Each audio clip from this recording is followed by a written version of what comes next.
Thank you for joining us. I'm Mildred Maddox McCormick, and this is Newsy News News. Authorities are advising people to be on the lookout for award-winning student journalist Garrett Snyder, pictured here not having a very good time at Six Flags.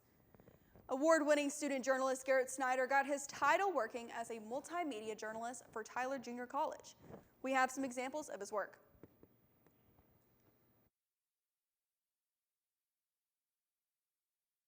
TJC recently installed a statue in the Hartley Honor Plaza. The statue, which depicts a warrior of the Lipon Apache tribe, was designed by artist Hobbs Vincent, a former student of TJC who took sculpting classes under Professor Derek White. Hobbs came in, it was back in 2006, and I was teaching sculpture at the time, and he was enrolled in my sculpture class.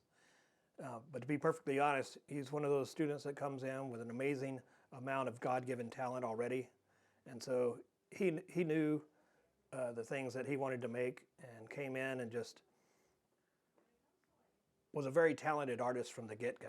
Vincent and TJC officials worked closely with Lipon Apache leaders to make sure the statue was a respectful representation. We entered into a partnership with the state of Texas Lipon Apache. It's a beautiful month wherever we can celebrate who we are, the struggles that our people have gone through, and wherever we really get to show that we are an important and integral part of American culture and history. Por la cultura. It's for the culture. At the end, the pep rally was opened by the Apache Bells, who are celebrating their 75th year on campus. It's amazing. I also really think how the bells and bands work together. That's also really special to me, and just all the history. The fact that we have 75 years. Not a lot of people can say that, and it's very impressive that we've been able to go on this long and still be as memorable as it was whenever we first started. The night came to an end with a speech from Director of Student Life, Lauren Tyler, unveiling TJC's new mascot, Harry the Hawk. TJC is an art display most students might miss at a glance. Students of Professor Chance Dunlap's Art Composition 2 class have set up wireframe art pieces all throughout the Azalea Garden. My art piece is mostly taken in the form of chicken wire and recycled soda cans.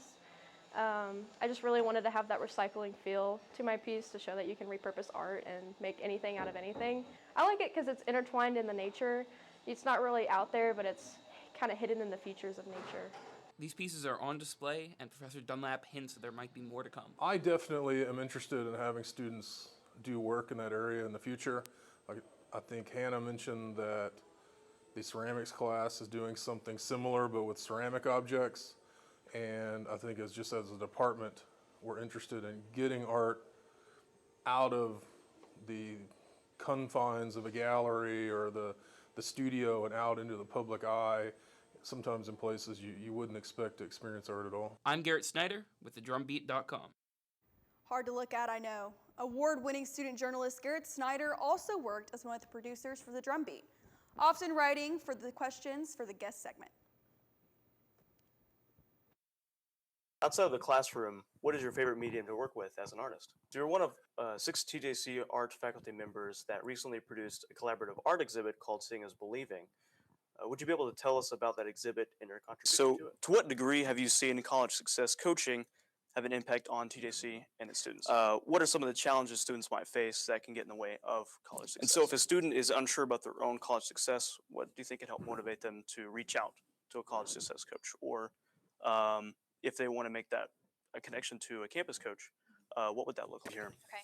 Can you tell us what audiences can expect when they come to see the... So what is it like working on such a unique production for TJC? So you work with the Momentum Advisor Collective. Can you tell us a little bit about that organization? So in addition to the Momentum Advisor Collective, I understand you've been involved with some other social justice events. Can you tell us about some of your experiences? For the first question I have in this segment, it's as a coordinator and a coach of the TRIO program, can you share some of the responsibilities that come with your position? The TRIO program is also split into 2 divisions, the Educational Opportunity Center and Student Support Services. Can you tell us what those divisions are? Can you explain how those divisions work together for students? Sweet. Nice. What is your fondest memory from your time working with TRIO? Sure. There's also a construction project underway in an area near the White Administration Building. Mm-hmm. A lot of the student body is curious about what the project entails, so would you be able to give us more information? Would you be able to share what other projects are being planned for construction and your plans to implement. So moving on, can you tell us what kind of impact you expect the implementation of the master plan to have on future generations of TJC students? What skills have you seen translate the most from your career playing professionally to your coaching career? So moving on, March Madness happened recently, and I know TJC isn't directly involved, but what kind of effect did March Madness have on TJC? Our next question that we have is, what are the biggest challenges you face in the coaching of student athletes? But his work doesn't end there. Award-winning student journalist Garrett Snyder also did work outside of news gathering and in more creative ventures, often forcing many of his friends to take part in them too.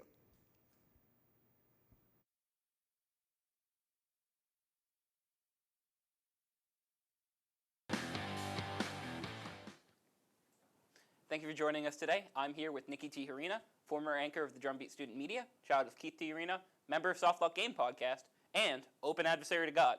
Thank you for joining us, Nikki. Thank you for having me. So, let's get the most basic thing out of the way here. Can you share with us some of the details about the setting the story took place in? So, my Lego story took place in the real world, of course, on this giant Lego table that my dad had gotten me for, I think, my 8th birthday, if I remember correctly. And all of these major scenes happened in an airport, which was controlled by a pilot who was kind of this world's version of God.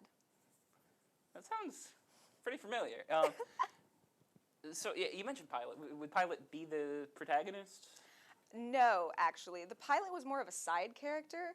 The main character was actually a very sick little Lego girl named Stacy. Can you tell us a bit more about Stacy? Well, from the day Stacy was born, she was very sick. Her organs didn't work, her muscles didn't work. She was very prone to seizures, vomiting, things like that. And her father worked in this airport, and he had worked directly under the pilot. And she wanted to stop being sick. She wanted to go on adventures. She wanted to live her best life.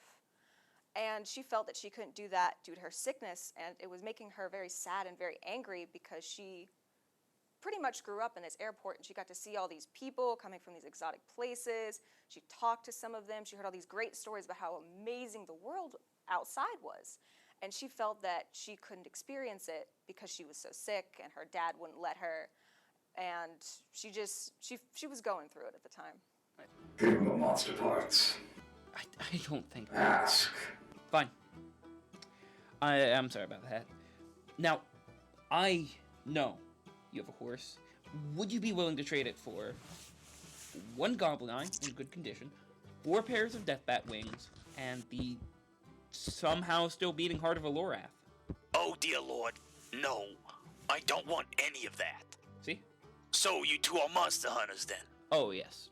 Fairly good ones to boot. Well, maybe there is something you could do for me. My gods, what's going on? Well, it looks like your town is being attacked by roughly 30 very large 6-armed bears. Those were real? Why would I have lied about that? Attention? I get plenty of attention without banging pans together.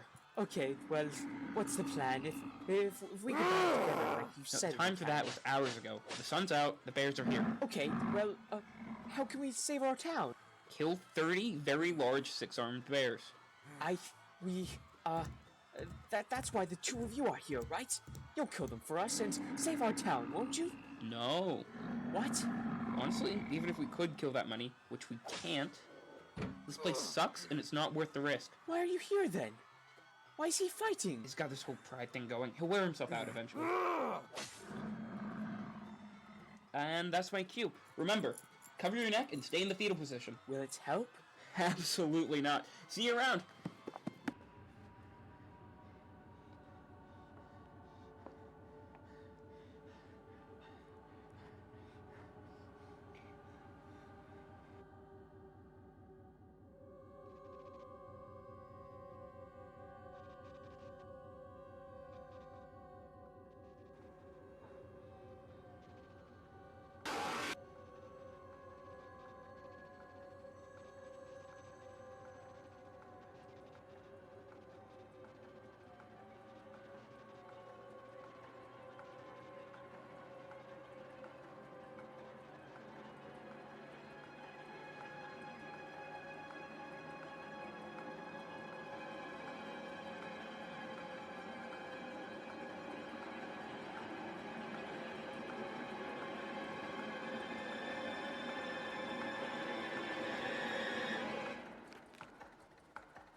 All right, Scrabble night. We got our board. Now, where are we going to play? What about Boards and Bites? What's Boards and Bites? It's a sweet cafe down on Troop Highway with coffee, great food, and plenty of space to play. Oh, wow, but I don't want to play with a bunch of people watching. That's okay. They have rooms to rent for just $2.50 a person. All right, sounds like a plan. Hope you're ready to get your butt handed to you. Boards and Bites, located at 1851 Troop Highway in the Green Acres Shopping Center. Come enjoy our space coffee and house-made sandwiches. Authorities are offering a large reward for anyone can. Wait. This just in, award-winning student journalist Garrett Snyder has been found and, oh my, he's directing the show. All right, well that is all the time that we have for today. To reach out to award-winning student journalist Garrett Snyder, please email him through the email on the screen.